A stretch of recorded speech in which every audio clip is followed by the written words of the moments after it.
Hello दोस्तों, upper respiratory tract infection यानी गले में या नाक में या मुंह में किसी को अगर खराश या इन्फेक्शन हो जिसमें कि व्यक्ति को खांसी आती है, कभी कभार बलगम आता है, बुखार होता है, ये सारे सिम्टम्स होते हैं।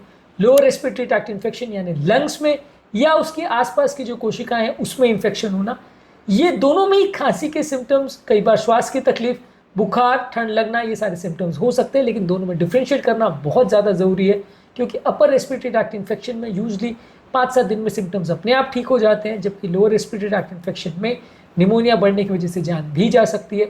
आज हम डिस्कस करेंगे इनमें फ़र्क करें कैसे, क्योंकि ये दोनों बहुत इंपॉर्टेंट चीज़ें हैं और इसमें फ़र्क करना वैसे तो कुछ इंपॉर्टेंट फीचर्स का यदि हम ध्यान दें तो इतना मुश्किल नहीं है, लेकिन इंपॉर्टेंट बहुत है, इसलिए इस फ़र्क को आज समझने का प्रयास करेंगे। टॉपिक पर जाने से पहले जो लोग हमारे चैनल पर नए हैं उन्हें रिक्वेस्ट करूँ कि चैनल को सब्सक्राइब करें, वीडियोज़ को लाइक करें, शेयर करें, फॉलो करें, कमेंट करें, दुआ देखें।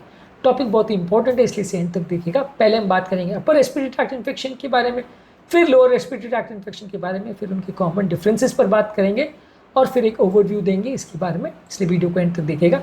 चलिए शुरू करते हैं इंपॉर्टेंट वीडियो।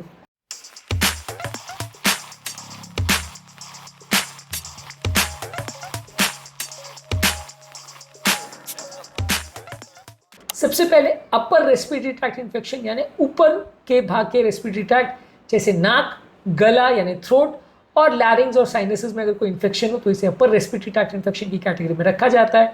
इसमें कॉमन एग्जांपल्स में कॉमन कोल्ड यानी जुकाम आता है, साइनसाइटिस, फेरिंजाइटिस, लैरिंजाइटिस, टॉन्सिलाइटिस ये आता है, जिसमें गले या मुंह के अंदर इंपॉर्टेंट स्ट्रक्चर्स में सूजन आ सकती है।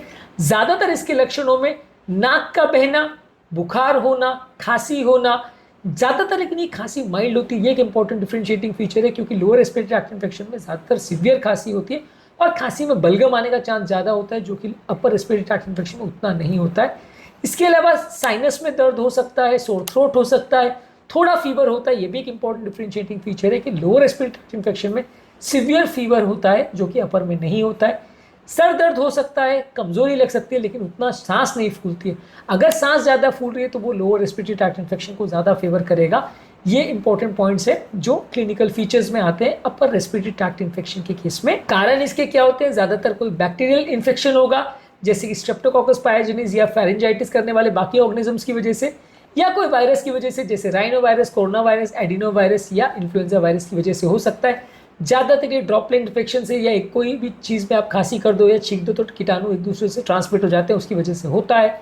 इसमें ज़्यादातर ट्रीटमेंट में आपको खांसी के लिए दवाई देने की ज़रूरत है, जुकाम के लिए दवाई देने की ज़रूरत है, कुछ कीटाणुनाशक दवाई देने की ज़रूरत है, साइनसाइटिस वगैरह में सूजन है तो उसको कम करने की दवा ज़रूरत है, और फीवर के लिए दवा दी जाती है। ज़्यादातर ये सेल्फ लिमिटिंग होता है, माइल्ड होता है, उतना डेंजरस नहीं होता है। इसके अलावा दूसरा जो होता है वो है लोअर रेस्पिरेटरी ट्रैक्ट इन्फेक्शन। इसमें ट्रेकिया, ब्रोंकस, ब्रोंक्यूल्स और एल्वियोलाई में अगर इन्फेक्शन हो तो उसे लोअर रेस्पिरेटरी ट्रैक्ट इन्फेक्शन की कैटेगरी में माना जाता है। ज्यादातर इसमें ब्रोंकाइटिस, निमोनिया, ब्रोंक्यूलिटिस और ट्यूबरकुलोसिस ये सारी चीजें आती है। इसके लक्षण में खांसी होगी, लेकिन इसमें ज्यादातर केस में खांसी सीवियर होगी और बलगम आएगा।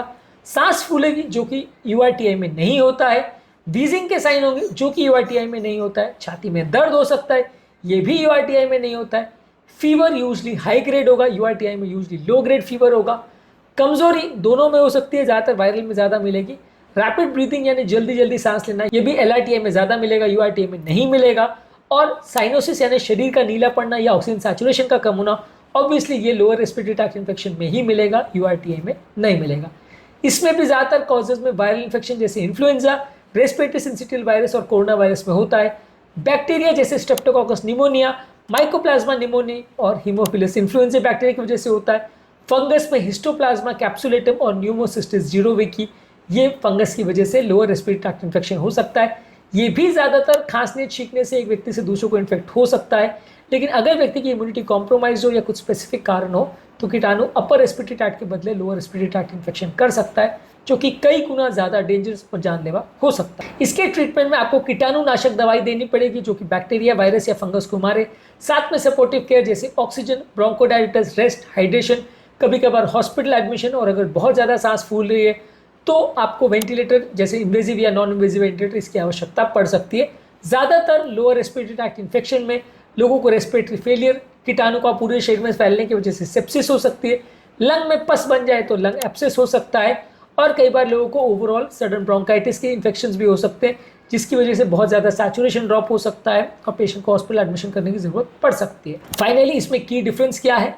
ऑब्वियसली लोकेशन इंपॉर्टेंट है कि यूआरटीआई में अपर रेस्पिरेटरी ट्रैक्ट के जो गला है, फैरिंग्स, लैरिंग्स जैसे भी एरिया में इन्फेक्शन होगा, लोअर रेस्पिरेटरी ट्रैक्ट में नीचे इन्फेक्शन होगा, यानी लंग्स, ब्रोंकस, ब्रोंक्यूल्स, एल्वियोलाई में।